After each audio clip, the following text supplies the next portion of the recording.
You're listening to Living Room on ReachMD. On this episode, Dr. Michelle Kahlenberg will discuss emerging therapeutic avenues for lupus. Dr. Kahlenberg is a professor of internal medicine and dermatology, as well as the Giles, Boles, and Dorothy Mulkey Research Professor of Rheumatology at the University of Michigan. Dr. Kahlenberg also spoke on this topic at the 2025 Congress of Clinical Rheumatology East Conference. Let's hear from her now. The new and promising therapies in lupus are awesome. I've been doing lupus research since about 2009.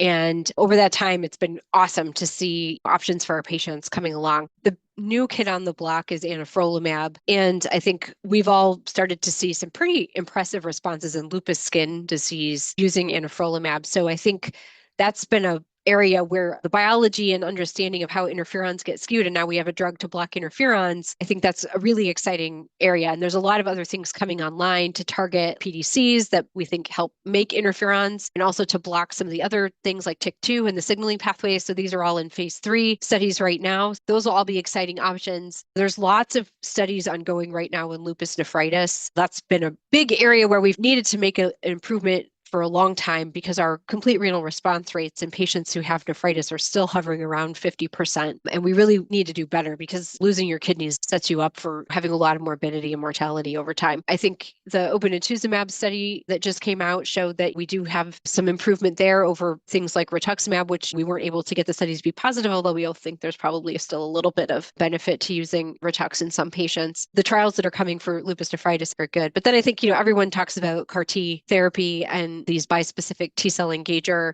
therapies that might be more readily off the shelf that have sort of similar effects to CAR T studies. So I think we're all very excited to see where these end up. The early data looks almost too good to be true. We all hope it's true. The challenge for us now with that is to find enough patients to get into the studies. The challenges that exist in terms of translating our molecular understandings into therapeutics, I think are several. One, lupus is a very heterogeneous disease. So not every patient presents in the same way. They can have different organ manifestations. And we still don't really know what drives a patient to get bad CNS lupus versus bad nephritis. I think a lot of the efforts that are ongoing to collect a much broader set of patient samples and offer them up for study with some of our newer technologies. Eventually, we'll get to that point where we really understand if you have X, Y, and Z going on, you're going to end up with this, and that's where we need to target. That's our ideal, is that we can have a simple test to say this is the therapy that you need. I think the other challenge is getting enough drugs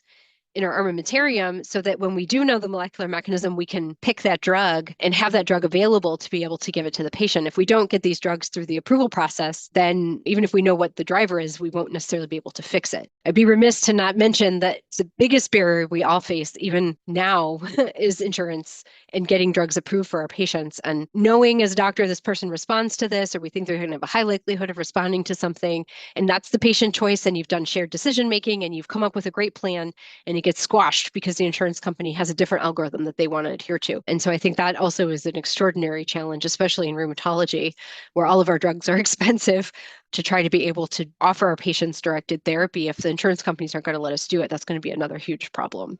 That was Dr. Michelle Kahlenberg discussing innovations in lupus management. To access this and other episodes in our series, visit Living Room on ReachMD.com, where you can be part of the knowledge.